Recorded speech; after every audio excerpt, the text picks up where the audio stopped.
I want to take a look at a sample reading journal entry. This is taken from a book called Boy's Life.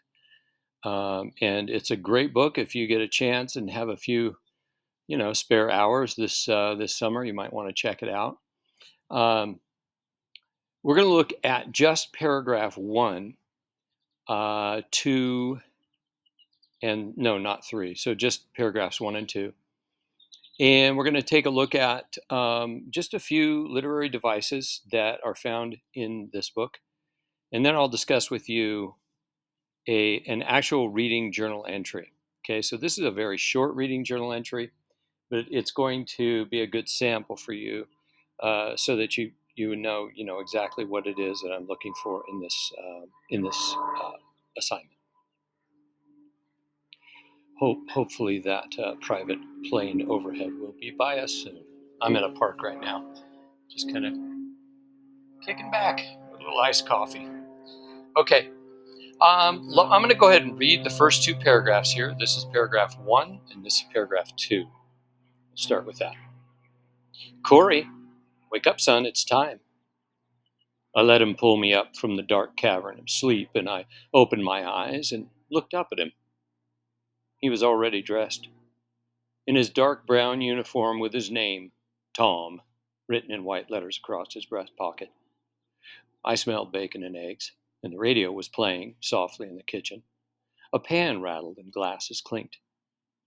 Mom is at work in her element as surely as trout rides current. It's time, my father said, and he switched on the lamp beside my bed and left me squinting, with the last images of a dream feeding in my brain. Paragraph 2. The sun wasn't up yet.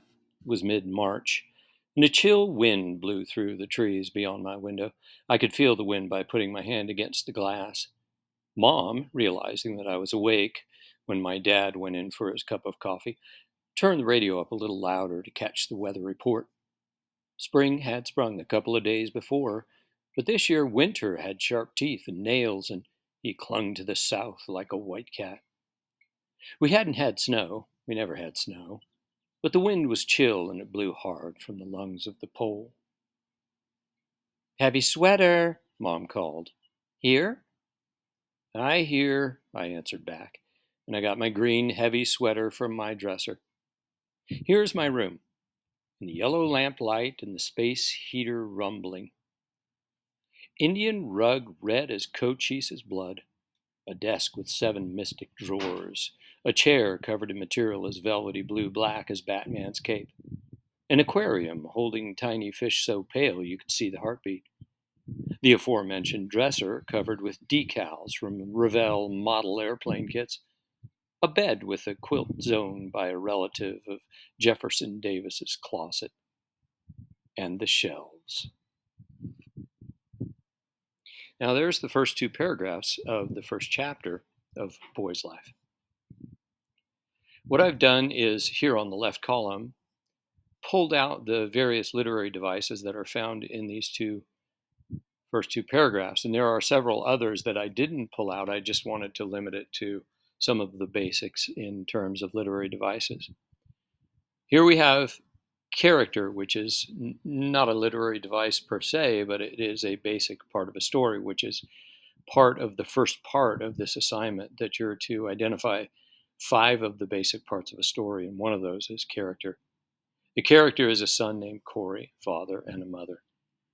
There's a metaphor, onomatopoeia, and imagery, just in this first paragraph. In the second paragraph, there's symbolism, 2 idioms, personification, simile, setting, a colloquialism, and allusion.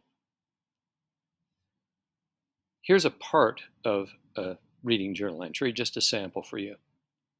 The first word of the very first chapter introduces us to the main character, Corey, page 7. The author uses a metaphor when he writes, I let him pull me up from the dark cavern of sleep, and I opened my eyes and looked up at him, his sleep being a dark cavern. Throughout the same paragraph, other characters in the story are referred to, specifically Corey's mother and father.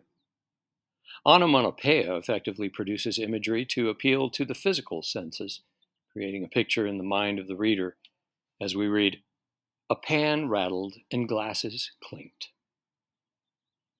Page 7. This scene reminded me of how often I heard my mom in the kitchen working away at getting it either all cluttered or all cleaned, depending, of course, upon her current objective. And it brought a sense of appreciation, something that, at the time, was the furthest from my mind. I can't help but wonder if the writer uses symbolism when he says, quote, "A chill wind blew through the trees beyond my window." Page 7. Could the chill wind symbolize uncertainty and anxiety? And when Corey's mom turned the radio up, the writer uses a common idiom. Quote, "She turned the radio up a little louder to catch the weather report." She wasn't exactly catching something. The term is figurative, meaning that she was hoping to hear the weather report. The very next sentence is another example of the effective use of an idiom. Quote, "Spring had sprung," page 7, meaning that the spring season had arrived. In the next sentence, the writer uses both personification and simile. Quote, "Winter had sharp teeth and nails, and he clung to the south like a white cat." Page 7. With this, human qualities are given to an inanimate winter, and then in the form of he. Winter is compared to a white cat clinging to the south. This is the first indication of the physical setting for this story, the South. This is also indicated on the back cover where we see, quote, "A novel of Southern boyhood." When Corey's mom calls out to him, reminding him to wear a heavy sweater, she follows with the rhetorical question, quote, "Here?" Page 8. This is a colloquialism, in this case, a kind of everyday phrase used by people who live in the South. In full form, the question asked really is, "Do you hear me?" When describing a rug in Cody's bedroom, the writer uses an allusion, quote, "Indian rug red as Cochise's blood," page 8. This is an allusion to Cochise, a noted Apache warrior who led many bloody battles. And that's an example of what I'm expecting from you with regard to a reading journal entry. Point out the various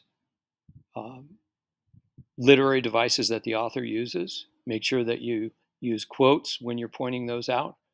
For example, if you're going to write about a simile that the author uses as a literary device, be sure to include the quote within which the simile is found. And then also basic parts of a story, and there are 5 of them: narrator, character, setting, etc. You need to identify those as well. And lastly, I would like for you to write about personal connections. What are your responses? Did any particular parts really bring memories back for you? Okay, that's the personal part of reading. And notice that I underline what I wrote as my personal connection right here. This scene reminded me of how often I heard my mom in the kitchen. Okay, so I underline these sentences. The reason I'm having you underline the personal connection part of this assignment is for me. It's so that I can quickly refer to those, find those, because you need to have at least 3 of those in every reading journal entry. Okay. Hope this is helpful. Good luck. Take care.